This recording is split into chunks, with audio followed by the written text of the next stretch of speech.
আসসালামু আলাইকুম রহমতুল্লাহ বারকাত। আলহামদুলিল্লাহ রবিল আলমিন ওসলাত ওসালাম আল্লাহ আশরাফিল আম্বিয়া ওয়াল মুরসালিন নবিয়ানা মুহাম্মদ ওয়ালা আলিহি ওসাহবিহি আজমাইন ওমান তাবিআহুম বিইহসানিন ইলা ইয়াউমিদ্দিন, আম্মা বাদ। আমরা তাফসীর করব সূরাতুল মুদ্দাসসির। এই সূরার নাম হচ্ছে আল মুদ্দাসসির। এই সূরায় 56টি আয়াত রয়েছে। রাসূলুল্লাহ সাল্লাল্লাহু আলাইহি ওয়াসাল্লামের মক্কি জীবনে নাযিল হয়েছে এবং এই সূরার নাম মুদ্দাসসির এই জন্যই যে এর প্রথম আয়াতে মুদ্দাসসির বলে রাসূলুল্লাহ সাল্লাল্লাহু আলাইহি ওয়াসাল্লামকে সম্বোধন করা হয়েছে। দেসার মানে হচ্ছে বস্ত্র, আর মুদ্দাসসির মানে বস্ত্র আবৃত। এই সূরার মূল বিষয়বস্তু রাসূলগণের প্রতি ঈমান, আল কিতাব কোরআনের প্রতি ঈমান, ওহীর প্রতি ঈমান এবং কিয়ামতের আকীদা, পুনরুত্থান। আর সেই পুনরুত্থান দিবসে আল্লাহ পাকের যে প্রতিদান রয়েছে জান্নাত জাহান্নাম, এই বিষয়গুলি।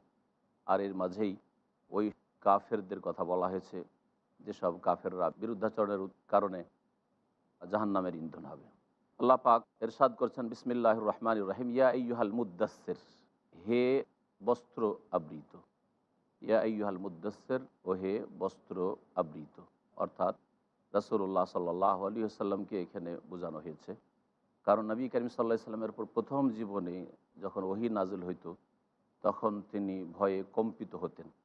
আর এই সূরাতুল মুদ্দাসসির ওহীর দ্বিতীয় পর্ব। সহিহ হাদিস দ্বারা স্পষ্ট যে প্রথম পর্ব ওহীর সূরায়ে আলাকের প্রথম 5টি আয়াত, ইকরা বিসমি রাব্বিকাল্লাযী খালাক, খালাকাল ইনসানা মিন আলাক, ইকরা ওয়া রাব্বুকাল আকরাম আল্লাযী আল্লামা বিল কলম, আল্লামাল ইনসানা মা লাম ইয়ালাম। হীরা পাহাড়ের গুহায় রাসূলুল্লাহ সাল্লাল্লাহু আলাইহি ওয়াসাল্লামের উপর নাজিল হয়, আর তারপরে মাঝখানে বেশ কিছুদিন ওহী বন্ধ হয়ে যায়, যাতে রাসূলুল্লাহ সাল্লাল্লাহু আলাইহি ওয়াসাল্লাম অত্যন্ত বিচলিত হয়েছিলেন যে হইলটা কি তাহলে আমার সাথে। তারপরে যখন সূরাতুল মুদ্দাসসির নাজিল হয়, এইভাবে রাসূলুল্লাহ সাল্লাল্লাহু আলাইহি ওয়াসাল্লামকে সম্বোধন করা হয়েছে, ইয়া আইয়ুহাল মুদ্দাসসির, হে বস্ত্র আবৃত। কম, তুমি দাঁড়াও, এখন আর বসে থাকলে হবে না, দুশ্চিন্তায় থাকলে হবে না, ভয়ে ভীত হইলে হবে না যে কি হলো আমার। কারণ প্রথম দিন ওহী নাজিল হয়, রাসূলুল্লাহ সাল্লাল্লাহু আলাইহি ওয়াসাল্লাম এত ভয় পেয়েছিলেন এবং কাঁপছিলেন যে খাদিজা রাদিয়াল্লাহু তাআলা আনহাকে গিয়ে বলছিলেন যে ইন্নী খাশিতু আলা নাফসি, সহিহ বুখারীর হাদিসে রয়েছে, আমাকে খুব ভয় লাগছে আর খুব ঠান্ডাও লাগছে, সুতরাং দাসসিরুনি দাসসিরুনি, আমাকে বস্ত্র পরিয়ে দাও, বস্ত্র পরিয়ে দাও। আল্লাহ বলছেন তুমি দাঁড়াও এবং সতর্ক করো মানব জাতিকে। আর প্রথম সম্বোধন মক্কাবাসীকে আর মক্কার আশেপাশের লোকদেরকে। আল্লাহ পাক ইরশাদ করছেন, ওয়ারাব্বাকা ফাকাব্বির, হে নবী তোমার প্রতিপালকের শ্রেষ্ঠত্ব ঘোষণা করো। আল্লাহ পাকের শ্রেষ্ঠত্ব ঘোষণা করা হচ্ছে লা ইলাহা ইল্লাল্লাহ ঘোষণা করা, আল্লাহ ছাড়া কেউ সত্য মাবুদ নেই। আল্লাহ পাকের শ্রেষ্ঠত্ব ঘোষণা করা হচ্ছে তাকবীর পাঠ করা, আল্লাহু আকবার, আল্লাহ সবচেয়ে বড়। আল্লাহ সবচেয়ে বড়, আপনার অন্তরেও থাকবে কথা, আপনার কথাই জবানেও থাকবে, আর আপনার কাজে কর্ম থাকবে যে আল্লাহই সবচেয়ে বড়, আল্লাহর বিধান সবচেয়ে বড়, আল্লাহ পাকের দিন আমার কাছে সবচেয়ে বড়, আল্লাহ পাকের আদেশ নিষেধ আমার কাছে সবচেয়ে বড়। আল্লাহ বড় মানে শুধু আল্লাহ আকবার বলে দিলেন, আর কাজে কর্মে দেখা যায় যে না, আপনার কাছে পয়সাই বড়, আপনার কাছে নেতৃত্বই বড়, আপনার কাছে ছেলে মেয়েরাই বড় গুরুত্বপূর্ণ বিষয়, সুতরাং কর্মব্যস্ততায় নামাজ পড়ার সময় পান না। তো আল্লাহ আকবার কোথায় বলছেন আপনি? অন্তর থেকে তো আল্লাহ আকবার বলছেন না, আপনি মুখে শুধু মন্ত্র পাঠ করছেন। আজকাল অধিকাংশ মুসলিমরা ইসলাম ধর্মটাকে মন্ত্রের মতো নিয়ে নিয়েছে। আল্লাহ পাক ইরশাদ করেছেন, ওয়াসিয়াবাকা ফাতাহির, আর হে নবী সাল্লাল্লাহু আলাইহি ওয়াসাল্লাম তোমার কাপড়কেও পবিত্র রাখো, কাপড়কে পবিত্র রাখো। এর মানে এই নয় যে নাপাক ছিল, কিন্তু আল্লাহ পাক সতর্ক করেছেন, যা শিক্ষা দিয়েছেন যে কাপড় প্রত্যেককে পাক পবিত্র রাখতে হবে, কারণ আল্লাহ পাকের ইবাদত করতে হবে। কাপড় মানে নিজের যে বস্ত্র রয়েছে তাও পাক রাখতে হবে, আর যেই জায়গায় আপনি সলাত আদায় করবেন সেটাকেও পাক রাখতে হবে, শরীরকেও পাক রাখতে হবে। ওয়ার রুজ্জা ফাহজুর, আর অপবিত্রতা থেকে তুমি দূরে থাকো। অপবিত্রতা বিশেষ করে তাফসীরকাররা অনেকে বলেছেন যে এটা হচ্ছে শিরকের, প্রতিমা পুতুল পূজার, আল্লাহ ছাড়া অন্যের পূজার অপবিত্রতা। কারণ সবচেয়ে বড় নাপাকি হচ্ছে বহুত্ববাদ, আল্লাহর সাথে শরিক করা।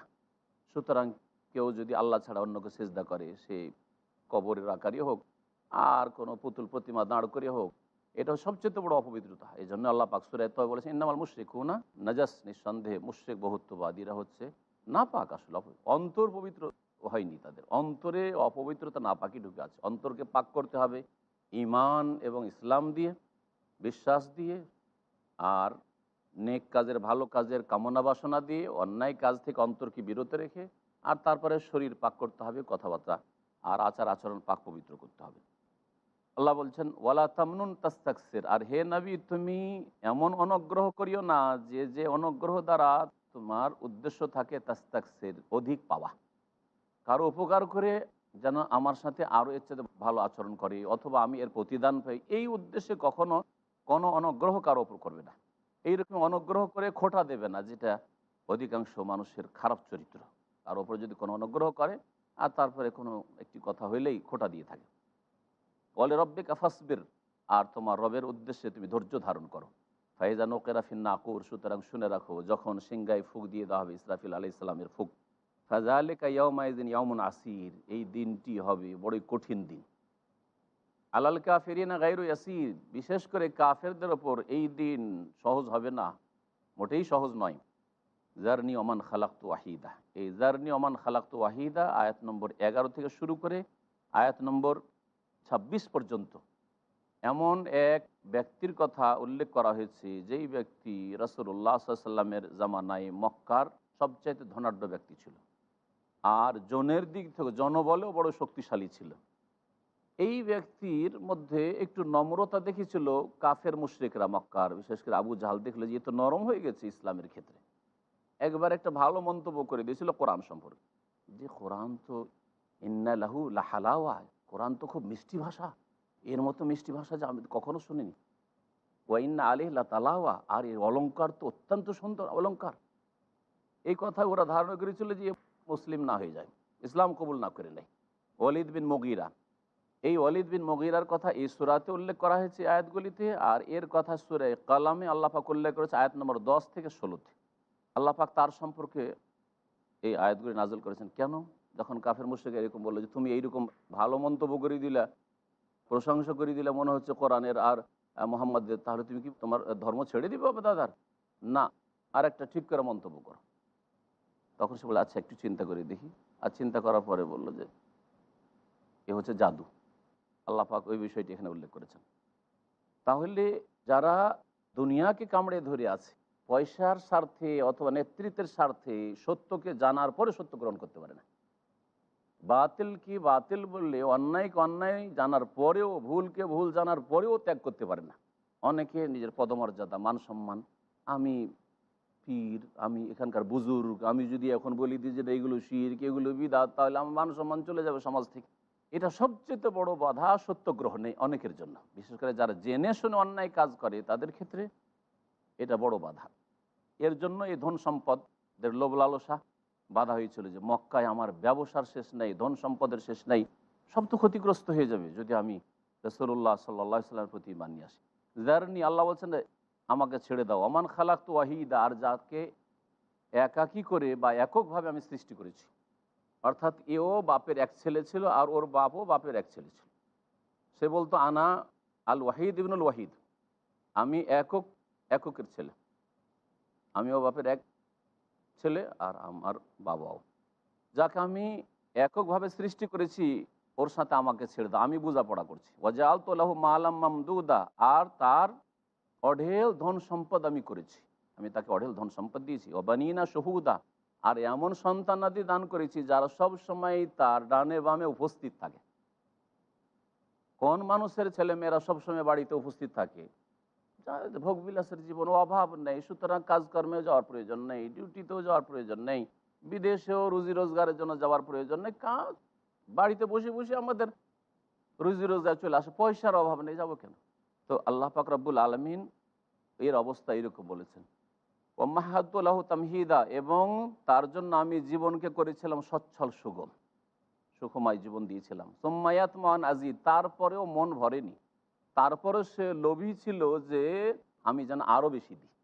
এই জন্য সারা পৃথিবী যদি পেয়ে যায় দুনিয়াদার মানুষরা, তাহলে আরেক পৃথিবীর প্রয়োজন আছে। নবী করিম সাল্লাল্লাহু আলাইহি ওয়াসাল্লাম বলেছেন লাউ কানা লিবনি আদম ওয়াদিয়ান মিন মাল লাবতাগা সালিসান, আদম সন্তান যদি একটা মাঠ ভরা যদি ধন সম্পদ বা স্বর্ণ যদি পেয়ে যায়, লাবতাগা সালিসান, দুটো মাঠ যদি পায় তাহলে তৃতীয়, লাবতাগা সালিসান, তৃতীয় মাঠ চাইবে, যে আর একটা স্বর্ণের পাহাড় চাই।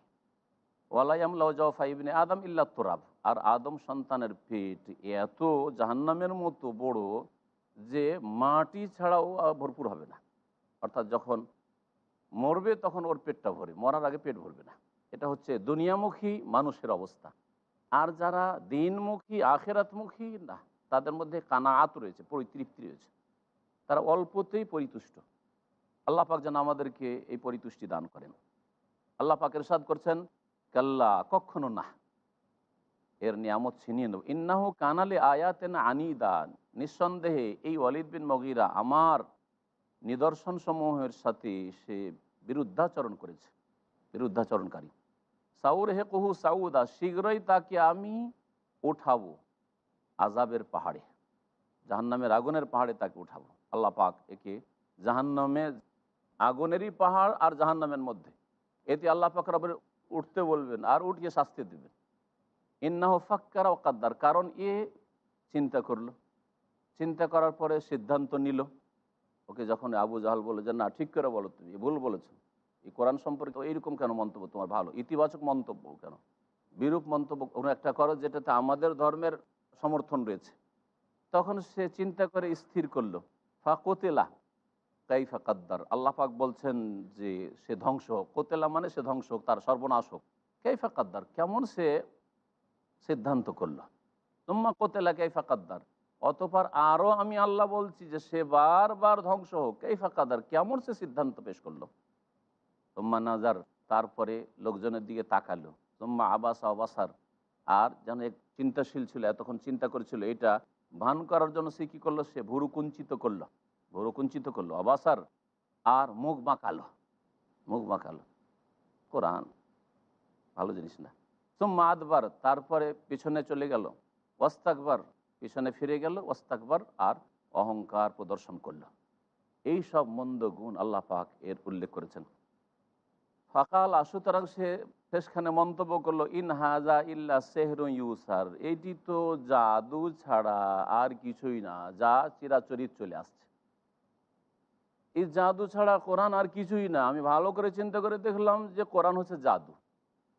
ইন হাজা ইল্লা কৌলুল বাশার, আরও মন্তব্য করলো যে এটা তো মানুষের কথা ছাড়া আর কিছু নাই, মানব রচিত, মোহাম্মদ রচিত। মোহাম্মদকে কেউ শিখাচ্ছে, না হয় নিজেই কোথা থেকে কি করছে। সাউসলি হে সাকার, আল্লাহ বলছেন শীঘ্রই তাকে আমি সাকার নামক জাহান্নামে দাখিল করব। এখানে অল্প সময় বিরতি দিয়ে আমরা আমাদের তাফসীরের দিকে ফিরে আসছি।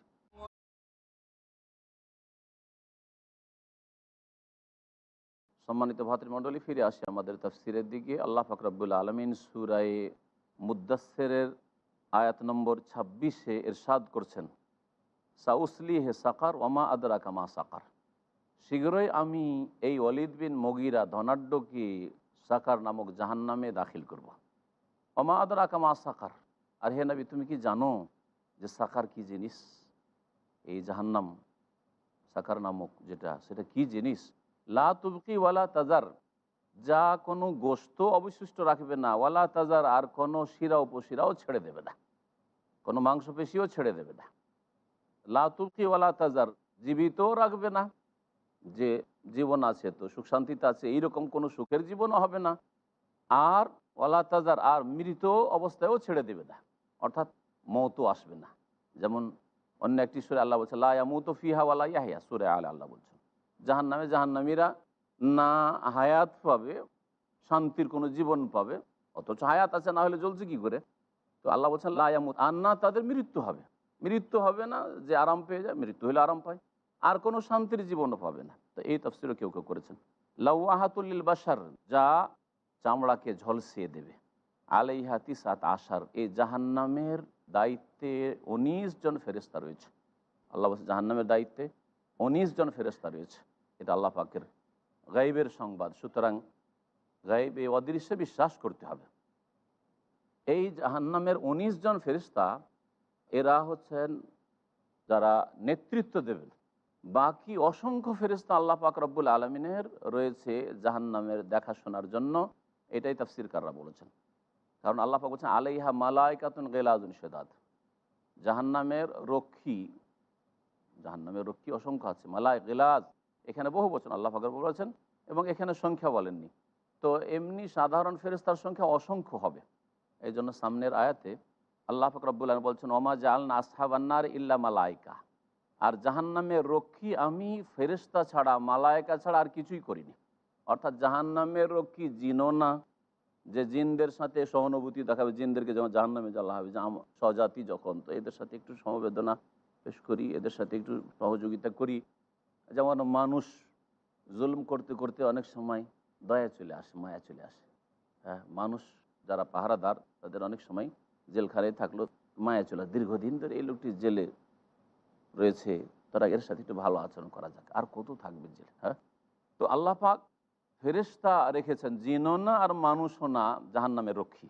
ওমা জাআলনা ইদ্দাতাহুম ইল্লা ফিতনাতান লিল্লাযিনা কাফারু।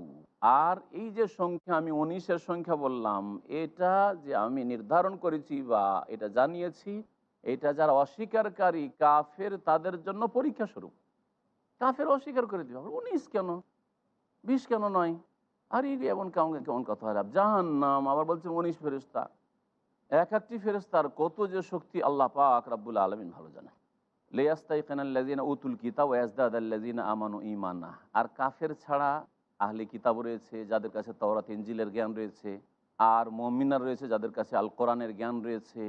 আর তাওরাত ইনজিলও আমি এই সংখ্যার কথা বলেছি, কোরআনে কারীমও বললাম, দুটো যখন পরস্পর সমর্থন করবে, আহলে কিতাবরা যখন শুনবে যে আর এই কোরআনে বলা হয়েছে জাহান্নামের রক্ষীর সংখ্যা ১৯টা, তখন বলবে কথা তাহলে তো ঠিকই, মোহাম্মদ সাল্লাল্লাহু আলাইহি সাল্লাম নবী না হলে কী করে জানলেন এটা তো আমাদের কিতাবেও আছে।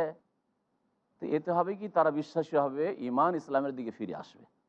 আল্লাহ পাক বলছেন যে লিয়াস্তাইকিনাল্লাযিনা উতুল কিতাব, ওই সব লোকেরা যাদেরকে এর পূর্বে কিতাব দেওয়া হয়েছে, তাওরাত ইনজিল জাবুর, তারা যেন দৃঢ় বিশ্বাস করে নেয়। যখন কোরআনেও দেখবে আর তাওরাত ইনজিলেও দেখবে একই বিষয়। ওয়াজদাদাল্লাযিনা আমানু ঈমানা, আর যারা বিশ্বাস স্থাপন করেছে মুমিন সাহাবায়ে কেরাম, তাদের ঈমান যাতে আরও বৃদ্ধি পায়। কোরআনে কারীম নাজিল হলেই ঈমান বৃদ্ধি পাবে, কোরআনে কারীম তেলাওয়াত করলে ঈমান বৃদ্ধি পাবে, কোরআনে কারীমের অর্থ বুঝলে ঈমান বৃদ্ধি হবে, কোরআনে কারীমের তাফসীর পড়লে ঈমান বৃদ্ধি হবে, কোরআনে কারীমের প্রতি আমল করলে ঈমান বৃদ্ধি হবে। আর যত আপনি আমল কম করবেন, কোরআনে কারীম বাস্তবায়ন জীবনে আপনার নাই, তত আপনার ঈমান বিপরীত দিকে যাবে, দুর্বল হবে। ওয়ালা ইয়ারতাবাল্লাযিনা উতুল কিতাব, আর যাতে করে যেসব লোকদেরকে কিতাব দেওয়া হয়েছে তারা সন্দেহ না করে। কারণ শুধু কোরআনে যদি থাকতো আর তাওরাত ইনজিলে না থাকতো তাহলে সন্দেহ করতো, তো নতুন কথা। বা রাসূলুল্লাহ সাল্লাল্লাহু আলাইহি ওয়াসাল্লাম সম্পর্কে যেন সন্দেহ না করে যে ওই মুহাম্মদ আবার নবী, কারণ অনেক কথাই তাদের কিতাবে দেখছে, সুতরাং তারা আর সন্দেহ করবে না। আব্দুল্লাহ বিন সালাম রাদিয়াল্লাহু তাআলা আনহু ইহুদিদের বড় আলেম ছিলেন। রাসূলুল্লাহ সাল্লাল্লাহু আলাইহি ওয়াসাল্লাম হিজরত করে মদিনায় পদার্পণ করতেই তিনি ছুটে আসলেন যে দেখি, আর দেখার সাথে সাথেই বলছেন যে ইন্না হাযাল ওয়াজহ লাইসা ওয়াজহু কাযাব, এই চেহারা, এই মুখমণ্ডল কখনো মিথ্যুকের চেহারা হইতে পারে না। সাথে সাথে ইসলাম কবুল করেছে, কিন্তু অন্তর খোলা থাকতে হবে। যারা বলে কুলুবানা গুলফ, আমাদের হৃদয় আবৃত, আমরা যেই পথের ওপর আছে, মতের ওপর আছে, সেইটাই ধরে থাকবো, ছাড়বো না। আল্লাহ কখনো এইরকম লোককে হিদায়াত করবে না। সে গুমরাহ, মুসলিম সমাজের গুমরাহ পথভ্রষ্টরা হোক, বিদাতপন্থী, অথবা যারা শিরকে ডুবে আছে, অথবা যারা পাপে লিপ্ত আছে, ফরজ বাদে তারাই হোক, অন্তর বন্ধ করে নিচ্ছে। আমাদের উদ্দেশ্য পয়সা, আমাদের উদ্দেশ্য আমাদের ধর্মটা রক্ষা করতে, আমাদের তরিকা রক্ষা করতে হবে। আল্লাহ কখনো হিদায়াত করবে না। ওই রকম যারা ইসলামের বাইরে আছে, অমুসলিমরা, তাদের অবস্থা যদি অন্তর আগে থেকে বন্ধ রাখে, যে যেটা বাপদাদা পূর্বপুরুষ করে আসে সেটার উপরেই চলি, তাহলে কখনো আল্লাহ হিদায়াত করবে না। কিন্তু যারা সজাগ হবে যে না, এত রাস্তার মধ্যে সন্ধান চালানো উচিত। কারণ দুনিয়ায় চলাফেরার ক্ষেত্রে আমরা যখনই দেখবো যে দুটো রাস্তার সামনে আসছে, তখন চিন্তা করি যে আমার গন্তব্যস্থান কোনটাই, এইটাতে আছে না ওইটাতে আছে। তাহলে দিনের ক্ষেত্রে, আখিরাতের ক্ষেত্রে, স্থায়ী জগতের ক্ষেত্রে কেন এত অবহেলা? তো আল্লাহ পাক রব্বুল আলামিন ইরশাদ করছেন, ওয়ালা ইয়ারতাবাল্লাযিনা উতুল কিতাব ওয়াল মুমিনুন, আর যাতে করে সন্দেহ না করে ওই সব লোকেরা যাদেরকে কিতাব দেওয়া হয়েছে আর মুমিনরা। ওয়ালিয়াকুলাল্লাযিনা ফি কুলুবিহিম মারাদ, আর যাদের অন্তরে ব্যাধি রয়েছে কপটতার, অর্থাৎ মুনাফিকরা। মুনাফিকরা যাতে করে বলে, মুনাফিকরা আরেক পরীক্ষা পড়ে যাবে। ১৯ ফেরেশতার কথা যখন আসলো, তখন ওরা এমনি তো মনের রোগ আছে, আল্লাহ পরকালে বিশ্বাস নেই, সুতরাং এরা বলতে শুরু করবে অল কাফির, আর কাফেররাও বলতে শুরু করবে। তাহলে কাফের আর মুনাফিকের চরিত্র একই রকমের আল্লাহ বলছেন। বরং কাফের চাইতে যারা এখনো ইসলামে আসেনি, মুসলিম সমাজের ওই সব লোকেরা যাদের আল্লাহ পরকালে বিশ্বাসী নেই, কিন্তু দুনিয়ার স্বার্থের জন্য কখনো নামাজও পড়ে নেই, কখনো দান খায়রাতও করে, কিছু বিশ্বাস করে না আল্লাহ পরকালে। ওরা যেমন ভালো জায়গায় উপস্থিত হয়, বাতিলেও উপস্থিত হয়, তাদের কাছে সবটাই সমান। তো এরা দুনিয়ার গরজে ধর্মকর্ম করে, পরকালের গরজে নাই। তো এরা তখন বলে থাকে মাজা আরাদ আল্লাহ বিহাজা মাসালা, এইরকম উপমা পেশ করে আল্লাহ কি বলতে চেয়েছেন, আল্লাহ এই 19 কেন বললেন? কাযালিকা ইউদিল্লুল্লাহু মান ইয়াশা, আল্লাহ বলছেন এই জন্যই যে এইভাবে আল্লাহ যাকে চান পথভ্রষ্ট করেন, ওয়া ইয়াহদি মান ইয়াশা, আর যাকে চান আল্লাহ পাক হিদায়াত দান করেন, হিদায়াতের পথে রাখেন। যারা ইসলাম মানে আত্মসমর্পণ, আত্মসমর্পণ করেছে আল্লাহর সামনে, তাহলে আল্লাহর কথার সামনে আত্মসমর্পণ করবে, আল্লাহ পাকের আদেশ নিষেধ সংবাদের সামনে আত্মসমর্পণ করবে। আল্লাহ বলেছেন 19, সুতরাং আমি মানি 19। ওমা ইয়ালামু জুনুদা রাব্বিকা ইল্লাহু, আর তোমার প্রতিপালকের বাহিনীর সংখ্যা তিনি ছাড়া আর কেউ জানেন না। তাহলে বোঝা গেল যে 19 ফেরেশতা ছাড়াও আল্লাহ পাকের অসংখ্য বাহিনী জাহান্নামের দেখাশোনার জন্য নিযুক্ত আছে আর থাকবে। ওমা হিয়া ইল্লা যিকরা লিল বাশার, আর এই কোরআনে কারীম বা এই কোরআন এইসব যে বিষয় যা জাহান্নামের কথা উল্লেখ করা, ইল্লা যিকরা লিল বাশার, এই জাহান্নাম মানব জাতির উদ্দেশ্যে উপদেশ। জাহান্নামের কথা এবং জাহান্নামের প্রহরীদের কথা যে উল্লেখ করা হলো, এগুলি সব হচ্ছে মানব জাতির উদ্দেশ্যে উপদেশ স্বরূপ। আল্লাহ পাক তারপর ইরশাদ করছেন কাল্লা ওয়াল কামার, কশ্চিন কালেও না। কাফেরদের ধারণা ভুল যে জাহান্নামের রক্ষীদের সম্পর্কে তারা যেসব কথা বলে থাকে বা অস্বীকার করে থাকে। ওয়াল কামার, আমি চন্দ্রের শপথ করে বলছি। ওয়াল্লাইলি ইজা আদবার, আর রাতের শপথ করছি যখন রাত শেষ হয়ে যায়, রাতের অবসান হয়। ওয়াসসুবহি ইজা আসফার, আর ভোরের শপথ করছি যখন তা উজ্জ্বল হয়। ইন্নাহা লা ইহদাল কুবার, এই জাহান্নাম বড় বড় বিপদগুলির একটি। লা ইহদাল কুবার, জাহান্নাম মানব জাতির জন্য, যারা অবাধ্য হবে তাদের জন্য বড় বড় বিপদ রয়েছে। যেসব বড় বিপদ রয়েছে, বড় আযাব রয়েছে, তার জাহান্নামে একটি বড় আযাব, কবরের আযাব একটা রয়েছে, এটা বিচার দিবসের আযাব রয়েছে, এটা পুলের ওপর দিয়ে অতিক্রম করবে সেখানকার আযাব রয়েছে, এছাড়া বহু আযাব রয়েছে। তার মধ্যে একটি বড় আযাব হচ্ছে জাহান্নাম। নাজির আলিল বাশার, যা মানব জাতির সতর্ক করার উদ্দেশ্যে আল্লাহ পাক সৃষ্টি করেছেন এবং আম্বিয়া রসুলগণের মাধ্যমে জানিয়ে দিয়েছেন জাহান্নামের নাম। যদি আল্লাহ না জানাতে জাহান্নামের কথা, তাহলে জান্নাতে কী করে বাঁচতাম? জান্নাতের কথা যদি আল্লাহ না জানাতে, তাহলে জাহান্নামের রাস্তা থেকে নিজেকে রক্ষা করে জান্নাতের রাস্তায় কি করে চালাতাম? লিমান শাআ মিনকুম আন ইয়াতাকাদ্দামা আও ইয়াতাআখার, তোমাদের মধ্যে যে চাইবে আগে বাড়তে অথবা যে চাইবে পেছনে যেতে, পিছনে পড়তে, যে পিছনে পড়ে থেকে যাবে।